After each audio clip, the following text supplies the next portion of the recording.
Sveiki! Mani sauc Zanda, un tu klausies podkāstu vienkārši par sarežģīto enerģētikā. Daudz pēdējā laikā esam dzirdējuši par jaunu enerģētikas projektu attīstību un arī par sabiedrības, var teikt, publiskajām aktivitātēm, līdzdalību šīm te sabiedriskajām apspriešanām un arī kaut kādiem, rakstiem par kaut kādiem mītiem saistībā ar vides aizsardzību, par kaut kādiem, ietekmi uz putniem, iedzīvotājiem. Mans mīļākais mīts ir, ka nekustamā īpašumā nodoklis pieaugs un ko, un tāpēc man liekas pavisam loģiski, ka šodien mēs varētu parunāt par vides aizsardzību, vispār kā, var teikt, šie jaunie enerģētikas projekti, es teikšu arī varbūt vecie, kas jau ir uzbūvēti kā tādi, ikdienā, var teikt, līdzdarbojās kopā ar cilvēku, ekonomiku un vidi. Un tāpēc šodien uz sarunu esam aicinājusi Latvenergo vides pārvaldības direktori un arī nākotnes enerģētikas līderis programmu Latvijā vienu no dibinātājām un vadības grupas locekli Aļonu Baloņinu. Un šodien mēs parunāsim par visu kaut ko, varbūt gāzīsim tādus galvenos mītus un vispār parunāsim varbūt par vides speciālistu lomu nozarē kā tādā, kur daudziem liekas, ka pēc. Tā kā sveika! Sveika! Šogad mums tāds pirmais ievada jautājums, varbūt pastāsti par sevi un vispār kā tu nonāci nozarē. Es nozarē nenonācu nejauši, jo es patiesībā nāku no enerģētiķu ģimenes un, lai kā es varbūt savā kaut kādā jaunības maksimālismā centos izvēlēties kādu savu ceļu. Laikam tie gēni deva savu un arī sekoju tā kā ģimenes tradīcijām un, parasti vecāki ņem savus bērnus uz darbu bērnībā, un bērni to ļoti priecājas. Un tad mana tā kā bērnības darba vieta bija Rīgas TEC 2 elektrostacija, un jau no mazotnes es jau zināju, kā tur viss darbojas un ko lietas grozās. Un, tad būtībā turpināju šo ceļu un arī pievienojos enerģētiķu saimē. Un kāpēc vides aizsardzība? Tikpat labi varēja būt inženiere, kaut kāda tehniskā vai kāpēc vide? Laikam gribējās kaut cik, vismaz kaut ko atšķirīgāku nekā tas ir pārējiem ģimenes locekļiem, bet patiesībā es pati esmu tāds dabas cilvēks. Man daba ir tā vieta, kur es gūstu enerģiju, atjaunoju enerģiju, un man ļoti patīk būt dabā. Un man patīk dzīvnieki, man ir zirgs, man patīk makšķerēt. Man tas ir labākais veids, kā atjaunot savas enerģijas krājumus, ir būt pie dabas. Un tas, laikam, viss tā sasaistījās ļoti skaisti kopā, un uzzinot, ka ir šāda programma universitātē, Rīgas Tehniskajā universitātē, kā vides inženieru zinātnes, tad man izvēle bija skaidra. Varbūt to var ieskicēt. Cilvēkiem varbūt, kas īsti nezina, ko RTU dara, jo, protams, arī Latvijas universitātē programmas uzreiz liekas, ka, ja vides speciālists, tas ir cilvēks, kas aizsargā koku. Tā kā tiešos vārdos, bet īstenībā tā profesija daudz tā kā plašāk. Varbūt to var ieskicēt, to profesijas tā kā robežas un varbūt, tādā enerģētikas nozarē, kā tieši vides aizsardzība un vides speciālists ietilpst. Man šķiet, ka tiešām šeit ir ļoti plašs tāds dažādu variantu loks, kas ko var darīt vides speciālists, bet izvēloties, piemēram, Rīgas Tehnisko universitāti, es nokļuvu tādā tiešām enerģētiķu vidē, un mums arī pirmie kursi visiem bija kopā, mācoties fiziku, ķīmiju, matemātiku un dažādas tehniskās priekšmetus, un attiecīgi RTU ir tā vieta, kur sagatavo tieši tādus vides inženierus ar tehnisko novirzienu. Tāpat laikā vides aizsardzībā, protams, kā tu minēji, noteikti strādā arī speciālisti, kas vairāk, piemēram, ir noslēdz uz bioloģiju, un ar drusku citu specifiku. Tā kā vides aizsardzības speciālista profesija nav tāda ar ļoti skaidrām robežām un skaidriem pienākumiem. Man patīk, ka bija Sants Jansons mums pāris mēnešu atpakaļ, un mēs runājām, ka mēs esam Kronvalda bulvāra banda. Jo viņš arī, tā kā vienkārši, lai cilvēki zina, ka tur tā fakultāte bija, un tas ir visu laiku tās vienas bandas. Bet, jā, šobrīd tas strādā Latvenergo, varbūt tu vari ieskicēt, jā, kā arī nonāca Latvenergo, un varbūt kādi tavi ikdienas pienākumi, pa ko tu atbildi.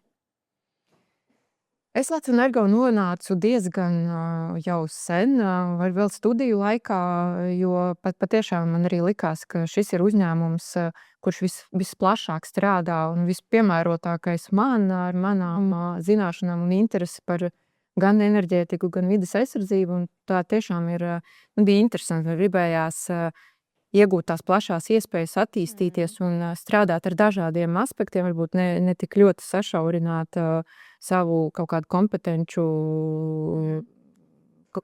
līdz kaut kādai konkrētai jomai.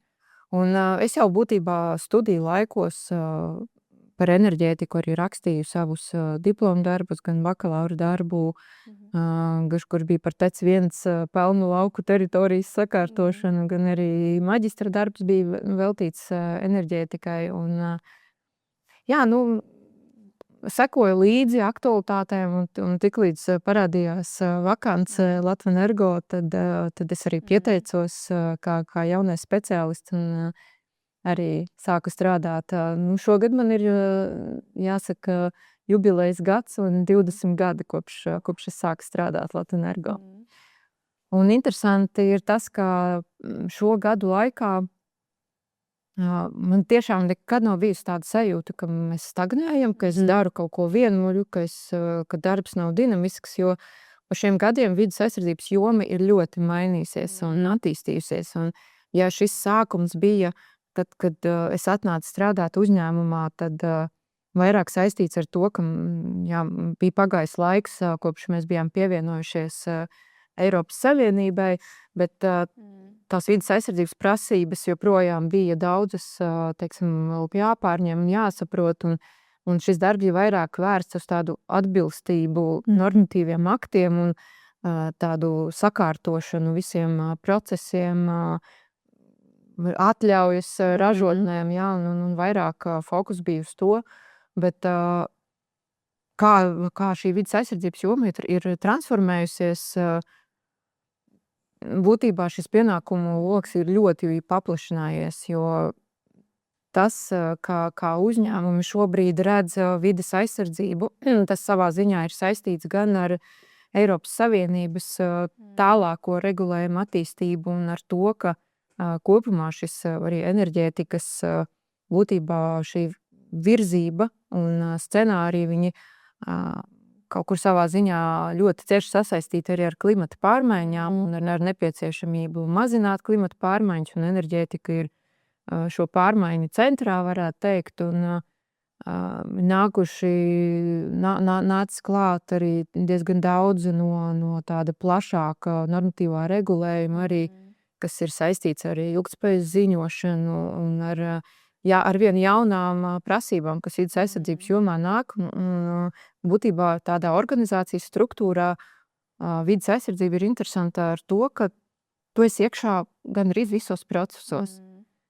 Sākot no tādiem ikdienišķiem procesiem, kā, piemēram, nodrošināt bīstamu atkritumu apsaimniekošanu, kas neizbēgami ražotnēs rodas, jā, vai iesaistīties, piemēram, kādās iepirkumu procedūrās un veidot tādus ikdienas, teiksim, uzņēmuma darbības procesus, bet tāpat laikā pieslēdzoties gan pie attīstības jautājumiem, kas ir kaut kādas stratēģijas plānošanas, kur tev jāseko līdz, kā tu iekļaujies šajā kopējā Eiropas virzībā uz zaļo kursu, jā. Gan arī strādājot ar jauniem projektiem, kur atkal šī ietekme uz vidi jānovērtē no jauna, IVN procedūrās. Un patiesībā, jā, un es teikšu, ka mana komanda šobrīd ir ļoti daudzveidīga.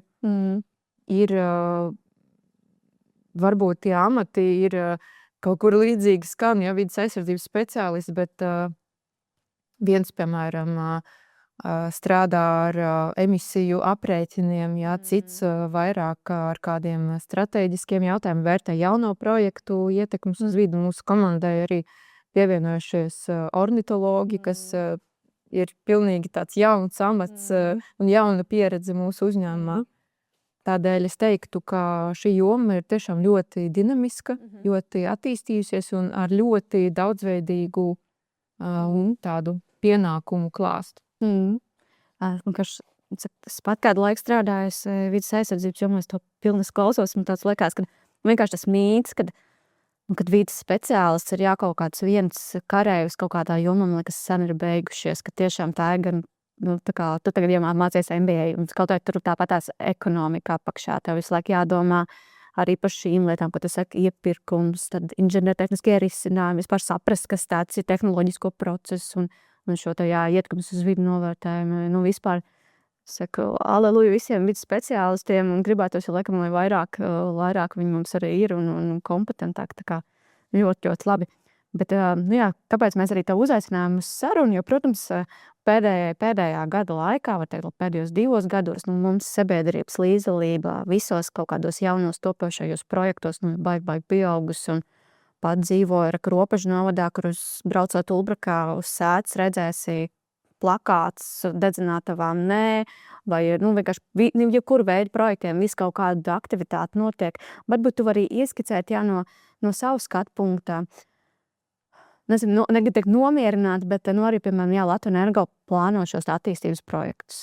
Kurā etapā jau iesaistās vidas aizsardzības speciālisti, lai novērtētu un arī varbūt kliedēt tās bažas, ka jūs esat neatkarīgi. Tas nav tā, ka tikai tāpēc, ka jūs tur strādājat, jūs teiksiet, jā, bliežam visus kokus nost. Un tā viegli var runāt, vienkārši varbūt ieskicēt to mērķi.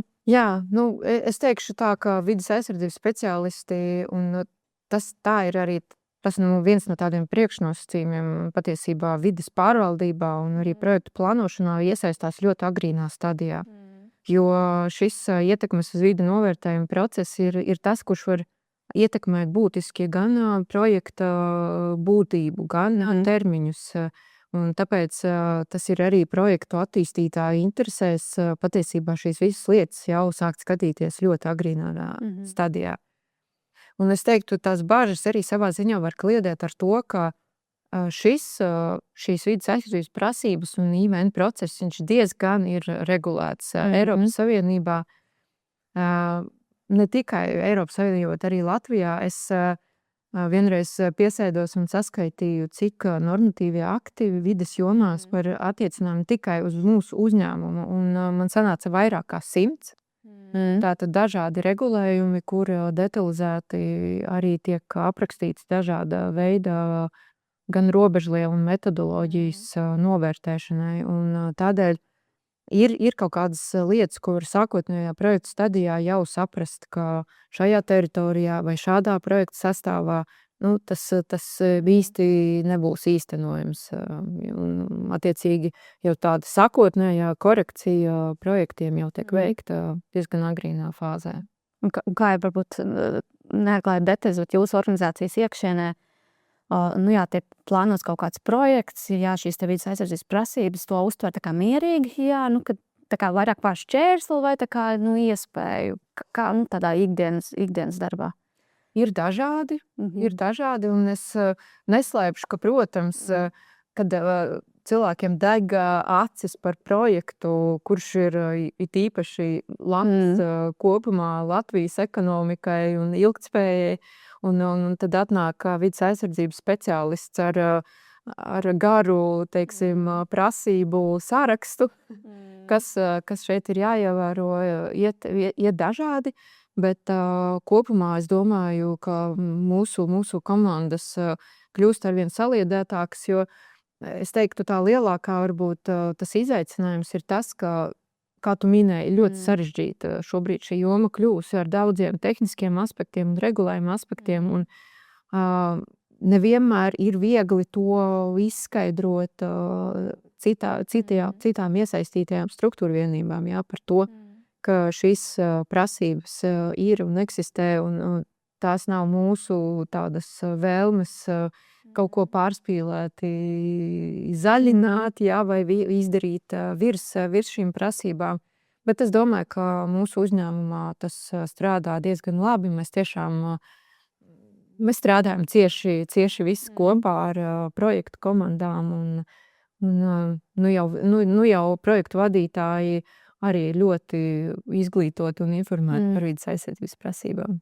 Un kādi tie galvenie, varbūt, nezinu, tad neteikt Pietras punkti, bet nezinu, tā ietekme šim te projektiem, ko jūs redzat. Protams, tie projekti arī jums dažādāk ir.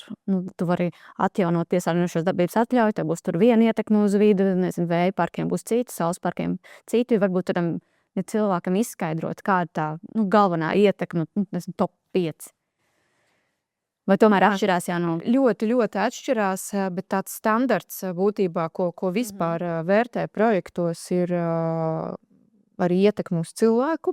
Tātad, un tā ietekme uz cilvēku arī var izpausties dažādos veidos. Tas ir troksnis, tās ir emisijas gaisā, kas ietekmē gaisa kvalitāti, tie ir notekūdeņi. Un tad, protams, ietekme arī uz dabu, ietekme uz resursu patēriņu kaut kādos atsevišķos objektos. Tiek pievērsta uzmanība, ir kāds projekts vai objekts, kur tiek izmantotas kādas, piemēram, ķīmiskās vielas, jā, tad ir avāriju riski. Būtībā tas satvers ir ļoti plašs, un katrā projektā ir savi tādi akcenti, kur varbūt vairāk, piemēram, vēja projektos tiek uzmanība pievērsta, protams, ietekmē uz cilvēku, kas ir troksnis, jā. Tur emisijām varbūt mazāk, šajā gadījumā tieši emisijas nekādas nerodas, jā, bet noteikti tā ir ietekme uz dabu, un tāds kopējais projekta dzīves cikls. Savukārt, piemēram, tecu gadījumā pārskatot tādu A kategorijas atļauju, piesārņojošās darbības atļauju, tad faktiski ietekme uz dabu jau ir ļoti minimāla. Tas ir esošs objekts, kurš arī neatrodas tādā jutīgā teritorijā, kur būtu bažas par to. Un tur savukārt ir akcenti uz emisijām atmosfērā un notekūdeņiem, ūdens patēriņu, kas ir tādi tipiskie vides aspekti elektrostācijās. Ja bieži arī dzirdam kas ir IVNs, labi, mēs zinām ietekmes uz vidi novērtējumus, bet varbūt var praktiski ieskicēt, kas tas tāds vispār ir un kā notiek tā novērtēšana. Piemēram, ka mēs sekam piesārņojumus, tad kā mēs viņu novērtējam un vienkārši tā IVN, var teikt, kontekstā. Jā, protams, arī tas ir atkarīgs no konkrētā projekta, bet arī šī joma ir diezgan regulēta gan Latvijas likumdošanā, gan arī Eiropas Savienības līmenī. Pirmkārtām ir projektu saraksti, kuri vispār tiek pakļauti šai procedūrai. Lielākoties tas vai ir vai nav vajadzīgs IVN, ir atkarīgs no tāda projekta lieluma, vai kur viņš atrodas, vai ir tuvu kādai tādai jūtīgai teritorijai. Un tad būtībā projekts sākas ar to, ka tiek aprakstīts projekts, kaut kāds paredzamās ietekmes tādā sākotnējā fāzē, sagatavots iesniegums, lai vispār šo procedūru uzsāktu. Un, protams, vairākos posmos procedūra diezgan ilgstoša.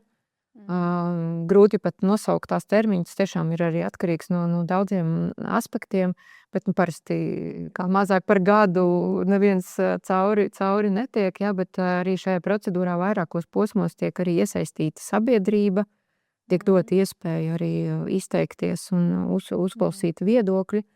Un pats galvenais, jā, tad, kad sākas aktīva šī ietekmes uz vidi izvērtēšana, tad tiek piesaistīti eksperti, jo viens, jā, ir vides aizsardzības speciālists, kurš var tādu kopsavilkumu šīm visām ietekmēm izveidot, bet vides jomā ir daudz arī tādu jomu, apakšjomu, kur ir vajadzīgi certificēti eksperti konkrēti ar savu šauro virzienu, kuri ir specializējušies tieši konkrēto ietekmi izpētē. Un te viens no piemēriem ir dabas eksperti.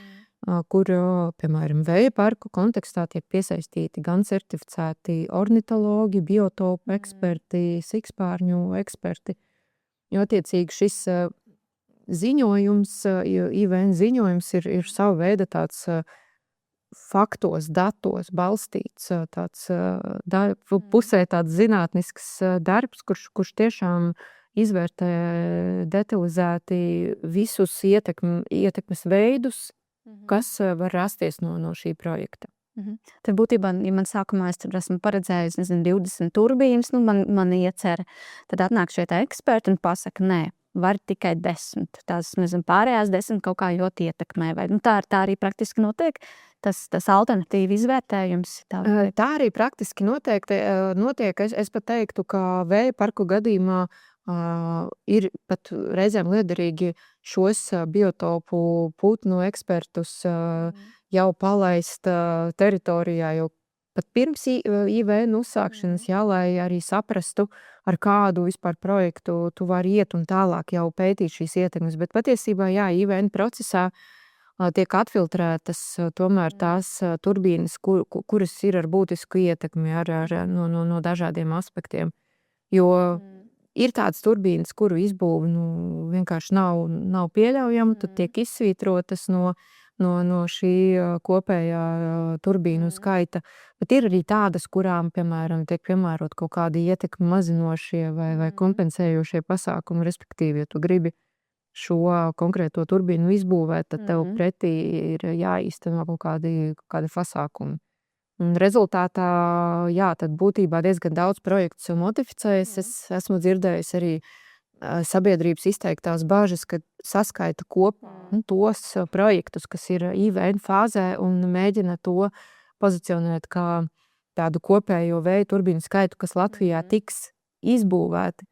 Tā noteikti nebūs, jo diezgan daudz vēl citas fāzes priekšā, kam ir jāiziet cauri, lai nonāktu līdz būvniecībai. Vai ir bijusi tev profesionālajā kaut kāda pieredze, kad, ļoti grib to projektu, bet vides aizsardzības viedokļi nav vienkārši reāli? Un kā vispār tas kompromiss tiek meklēts šādās, vai vispār kompromiss iespējams? Kompromiss ir iespējams. Es neteikšu, ka viegli ir kompromiss atrast, un noteikti kompromissi tiek meklēti. Ir bijuši tādi projekti, no kuriem esam varbūt atteikšies jau diezgan tādā agrīnā fāzē.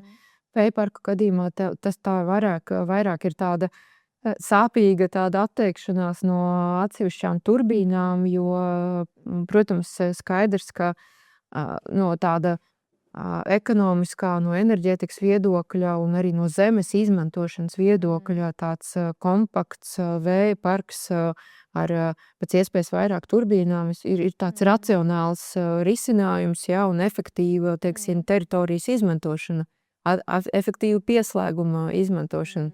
Un, protams, ka šīs dabas izpētes tur ievieš diezgan tādas smagnējas korekcijas. Tas, ko es varu komentēt varbūt savā ziņā par vēja projektiem, ņemot vērā, ka tiešām Latvijā tādu ir maz. Es domāju, pašu izbūvētu staciju. Šis mums ir jauns virziens, jauna enerģijas ražošanas tāda iekārta, kuru mēs neesam piedzīvojuši paši. Nav piedzīvojuši arī mūsu vietējie dabas eksperti certificētie, un mēs visi kopā ļoti daudz mācāmies. Gan dabas eksperti, saprast, kādus kompromisus var atrast, kādas jaunas tehnoloģijas pastāv, lai šo ietekmi mazinātu. Gan arī mēs no attīstītāja puses mācāmies arī pieņemt, ka šie dabas aizsardzības ierobežojumi pastāv, viņi ir jāņem vērā, un tad ir tie kompromisi jāmeklē. Tas ir, kā arī sabiedrībai ir melns vai balts, un tad vienkārši visi nebūs, neatļausim, un ko, bet īstenībā tas, kas man vienkārši piemetinot, ka ietekmes uz vidi novērtējumu procedūras laikā jau arī tiek skatītas ekonomiskais iegums, labums. Vispār tas, kā tu saki, tas ir kompromiss meklēšana, droši vien. Ir tev bijis arī, kad, piemēram, ir projekts, jā, no ekonomikas prizmas ļoti labi izskatās, tautsaimniecībai pievienotā vērtība, arī vīdes aizsardzības jomā izskatās labi, tā ietekme nav tik liela, vai arī tieši kā tu saki, ir atrodot kaut kāds, trokšņu sienu uzliek, lai to troksni samazinātu, vai ko tam līdzīgi, bet projekts neaiziet. Tāds. Ir šādi daudz, kad ir kaut kāda cita apstākļu dēļ, ne no attīstītāja, ne no vidas viedokļa, ka tas projekts tiek apturēts un nezinu, kāda tā sajūta droši vien. Man tā atmiņā varbūt nav tādu ļoti daudz tādu gadījumu, ka tiešām projekts tiek apturēts, jo, kā es minēju, mēs piesaucamies diezgan agrīnā fāzē. Bet viens no projektiem, kas, manuprāt, tieši varētu tādas idejas ir bijušas un tikušas pētītas. Es neteikšu, ka vides aizsardzībā ir vienīgais aspekts, kas ietekmēja. Bet es pieļauju, ka šodien pie mūsdienu prasībām tas būtu ļoti būtisks ierobežojums. Ir, piemēram, vēl viens Daugavas hidroelektrostācijas būvniecība. Kas es pieļauju no tāda vides aizsardzības viedokļa būtu tāds ļoti, ļoti smagnējs process. Bet, kā es minēju, mēs neesam varbūt kā uzņēmums arī attīstījuši līdz tādai fāzē, ka būtu jāaptur projektus, kas jau pašā saknē ir skaidrs, ka neatbilst, piemēram, vides regulē. Tā tas nenotiek. Atbildīgā uzņēmumā tomēr to ņem vērā, jau plānojot. Un kā mēs kā Latvija izskatāmies Eiropas mērogā tādā vides aizsardzības? Jo es atceros, mācījos arī RTU un agrāk tos pašierkums uz vidu novērtējums. Kādu piemēro, kas ir lidosts celt, tur atsevišķs saraksts.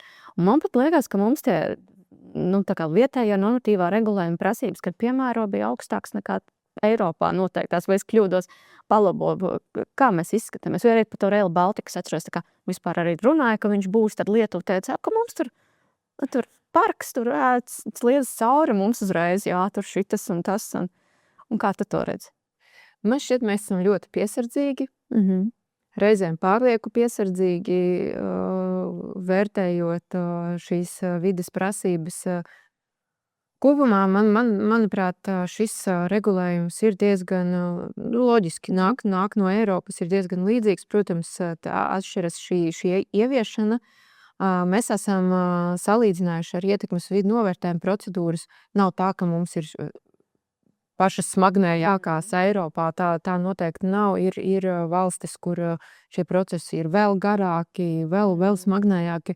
Tas, kas man šķiet, kā es minēju, mums šī piesardzība, tāpēc, kad nāk jauns un mēs īsti nezinām. Mums ir šī sajūta, ka Latvijā ir savādāk, ir īpašāk, un mums ir tāda ļoti piesardzīga attieksme pret kaut kādiem pētījumiem, kas nāk no citām valstīm, un pašiem savu mums vēl nav, teiksim, datos valstītu kaut kādu secinājumu. Un vēl viena lieta, kas, manuprāt, šī vides aizsardzības joma, un mēs kā uzņēmums to esam identificējuši, ka ir izaugusi un mazinājusies loma, bet, manuprāt, institūciju līmenī, diemžēl, mēs secinām, ka netiek pievērsta pietiekama uzmanība tieši kapacitātei. Tam, cik sarežģīts patiesībā ir šis darbs un kādiem ekspertiem jābūt, lai vispār izvērtētu šīs ietekmes uz vidi. Un tajā ziņā, man liekas, mums tiešām ir vēl kur augt un attīstīties un stiprināt šo kapacitāti, jo bieži vien arī tie paši ietekmes uz vidi novērtējuma procesi kavējās tādēļ, ka vienkārši institūcijas nespēja šo darba apjomu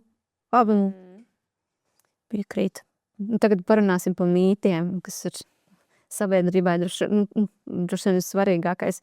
Gan jau es gan publiskajās apspriešanās visu kaut kādas mītas dzirdējis un ko, bet varbūt kādi tie populārākie, ko tur, pēdējo pāris gadu laikā es dzirdējis. Un kas tiešām nav taisnība. Es saku, man pašai tur, mums tur grib būvēt Robežu novadā to atkritumu reģenerēšanu. Es, protams, kā inženieris skatos to projektu citādāk, un man no mājas atrodās vairākus kilometrus tālu šī te, un tad ir samazinās nekustamo īpašumu vērtību šis te projekts, un Ko tu esi dzirdējusi? Laikam tas aktuālākais, kas nāk tieši saistībā ar vēja parku attīstību, un tur patiešām ir nākuši mīti gan par to, ka vēja turbīnas ir ļoti skaļas, rada lielu troksni, gan ka cilvēki pamet savas dzīves vietas arī citās valstīs un nespēja sadzīvot ar vēja turbīnām, kā dzīvā daba izmirst vēja turbīnu apkārtnē vai turbīnas izraisa vēža saslimšanu un diezgan daudz. Jā. Bet nav taču taisnība. Tad tu saki, te uz datiem balstīts lēmums tiek pieņemts. Ir kaut kādi tie mīti, tā kā tiešām, kad taisnība, patiesība, vai tomēr arī ārzemju pētījumi parāda par to pašu, ko tu teici, ka tie cilvēki vienkārši izvācās no tām mājām un nezinu, vai tur tuksnesis apakšā zem tās turbīnas. Mēs jau redzam, protams, arī ārvalstu piemērus, un pirmkārt jau nav saskatāma nekāda korelācija starp vēja parku attīstību, tīpaši tajās valstīs, kur šī attīstība notiek strauji, un kaut kādām veselības problēmām vai to, ka cilvēki pamestu šo valsti. Es teiktu, protams, šie tiešām ir mīti un ir zinātnē balstīti arī pierādījumi, kas pasaka, ka tomēr tā nav. Es arī atzīstu, ka daudz, kas noteikti vēl ir jāvērtē, jāpēta, bet tādas fundamentālas lietas un tomēr ir zināmas un ir arī citu valstu piemēri. Jo mēs esam tādā novēlotā savā ziņā fāzē. Ir valstis, kuras gājušas daudz straujāk uz priekšu ar vēja enerģijas attīstību. Un tad, kad mēs runājam ar attīstītāju pārstāvjiem un citām valstīm, tad viņi arī stāsta, ka bijuši līdzīgā situācijā, tad, kad šī, teiksim, intensīvā vēja enerģijas attīstība bija sākusies, cilvēkiem bija bažas, jo tas laikam ir tā dabiski, ka cilvēkiem ir bažas par jaunām lietām, par lietām, kuras viņi nav redzējuši. Arī, piemēram, kas ir tas, varbūt tas nav mīts par vēja turbīnas izmēriem, tas nav mīts, viņi tiešām ir mūsdienu turbīnas ir ļoti augstas, biežākais salīdzinājums ir ar mūsu Rīgas televīzijas torni, bet tas, kas pazūd šajā kontekstā, ir tas, ka tu aizbrauc un redzi tās turbīnas uz vietas, tur, kur viņas ir uzbūvētas. Tās sajūtas ir pavisam savādākas, un tad principā stāvot uz zemes, tu nejūti to atšķirību, cik tā turbīna ir augsta, un tur pat 100 metru atšķirība nav vairs jūtama. Tāpēc, īstenībā ļoti arī liederīgi droši vien cilvēkiem arī rādīt reālus vēja parkus, kā tie izskatās, kā cilvēki dzīvo blakus, tiešām dzīvo un neslimo un ir apmierināti ar dzīvi, un ka patiesībā neizskatās pēc monstriem, neizskatās ne tāds kā tāda, no kā būtu jābaidās. Tu esi arī vadības grupā, es nezinu, kā lai viegli izskatu, baigi garais nosaukums, nākotnes enerģētikas līderu programmā, tā kā var teikt, programmas vadībā, un ko ir veidojis Pasaules enerģētikas padome Latvijā. Vienkārši mēs ar par tiem mītēm vēl tā kontekstā, bet pirms mēs sākam, varbūt pastāst, ko Melis dara, un arī, nezinu, šādos jautājumos. Kas ir, vispār kāpēc tā programma, nezinu, ir radusies, un vai tas sasausās tagad kopā ar to vispār to enerģētikas bumu vai ne? Jā, noteikti, ka sasaucās. Programma ir radusies būtībā iedvesmojoties no tādas pasaules organizācijas, Pasaules enerģijas padomes, kurā arī ir līdzīga programma nākotnes enerģētikas līderiem, kurā piedalās 100 cilvēki no visas pasaules. Un tad šīs organizācijas dalība valstis arī sākušas veidot līdzīgas programmas arī savās valstīs. Un tas galvenais mērķis ir būtībā es teiktu, veidot arī tādu tiltu starp jaunajiem enerģētiķiem un tādiem pieredzējušiem.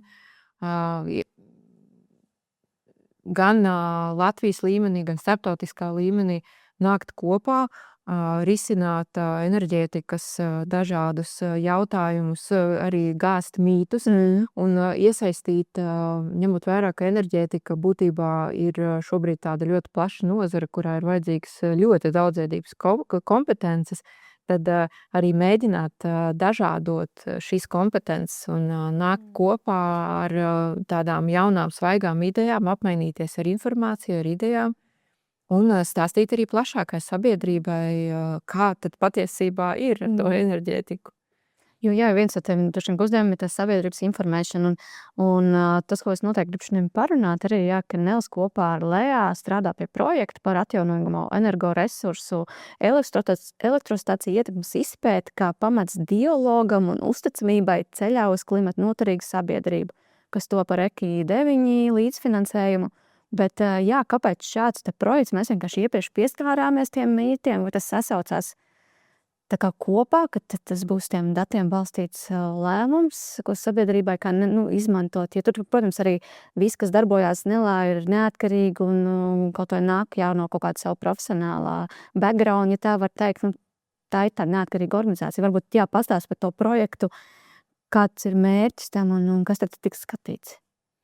Jā, šis projekts tieši ir vērsts uz to, lai vienu no mītiem laustu, vai nelaustu, bet vismaz parādīt sabiedrībai, kā ir patiesībā. Un šoreiz ir runa par trokšņu aspektu no vēja parkiem. Šī projekta ietveros paredzēts būtībā veikt trokšņu mērījumus pie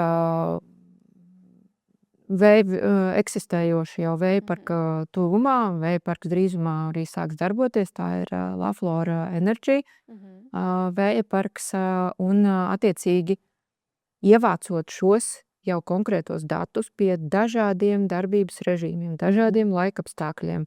Noteiktā attālumā no vēja parka mums Latvijā ir 800 metri, par kuriem tuvāk nedrīkstētu būt arī dzīvojamās mājas, vēja turbīnu tuvumā.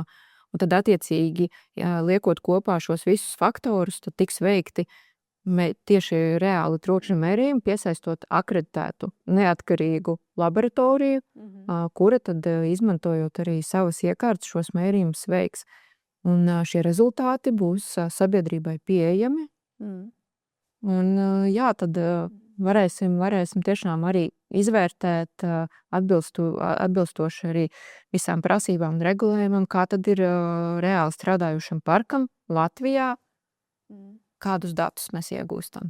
Tad būtībā mēs saņemsim datus par tādu vienu mīta laušanu, neatkarīgus datus, tā kā var teikt akreditēts, tas nozīmē, ka tie ir tādi uzticami dati, ne tādi tā kā vispārīgi, bet tad arī būs cilvēks, kas viņus tā kā apskatīsies, tā kā novērtēs. Ja, protams, es droši vien, kā profesionāls apskatīs, es tā kā kaut ko saprotu, vai ne, bet, sabiedrība, droši vien, ka tu iedod datus, kas tāds ir. Būs arī kaut kāds neatkarīgs izvērtējums par vispār, ko tie dati nozīmē, lai cilvēkiem vienkārši izpēt un veidotos.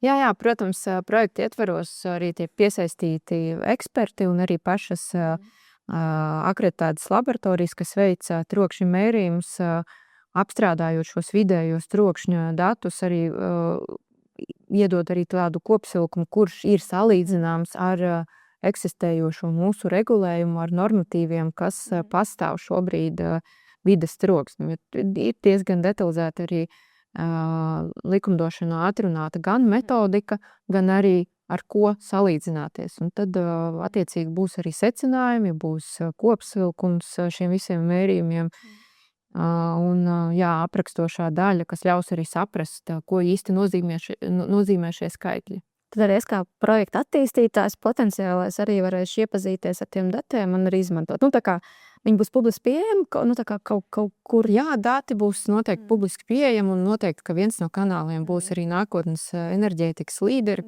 kas šos datus arī parādīs un izplatīs. Un, protams, šos datus var izmantot gan vēja projektu attīstītāji, gan plašāka sabiedrība, kurš kam ir interese.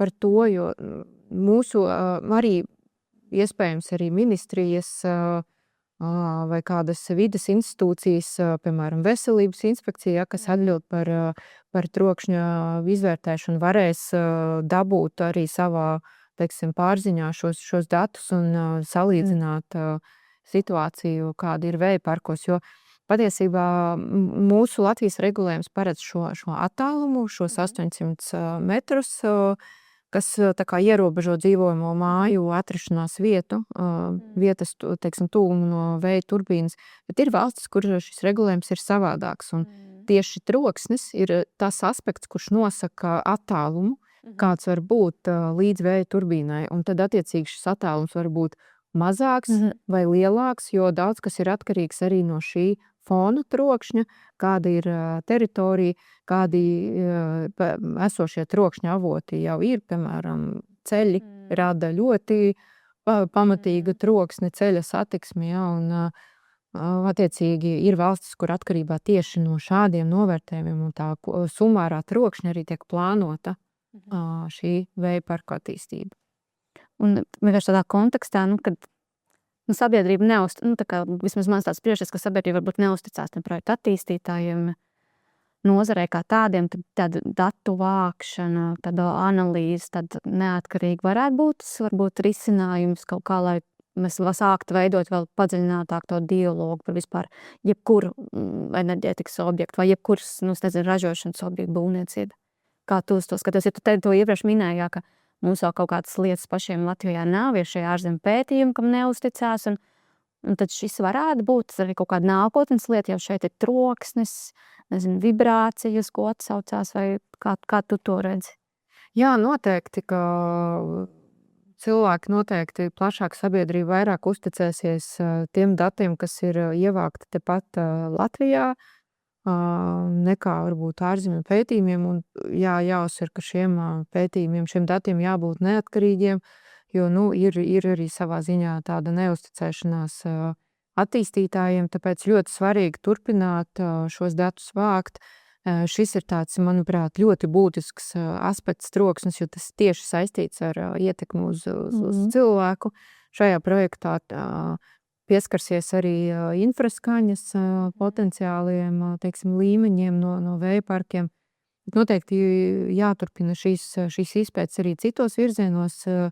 Ir jāsaka, ka būtībā šis Laflore Energy vēja parks būs tāds pirmais šāda mēroga vēja parks, kur mēs arī vispār varēsim kaut ko sākt, kaut kādas datus ievākt un salīdzināt, jo, patiesībā salīdzinot ar citām valstīm, šobrīd vēja ģeneratoru jauda ir ļoti, ļoti maza.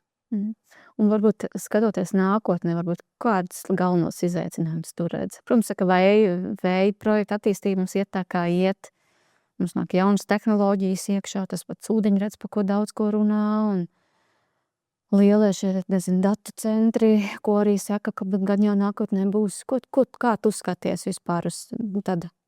Labi, es te netieši arī tikai enerģētikas, bet tāda ražošanas uzņēmuma ienākšanu.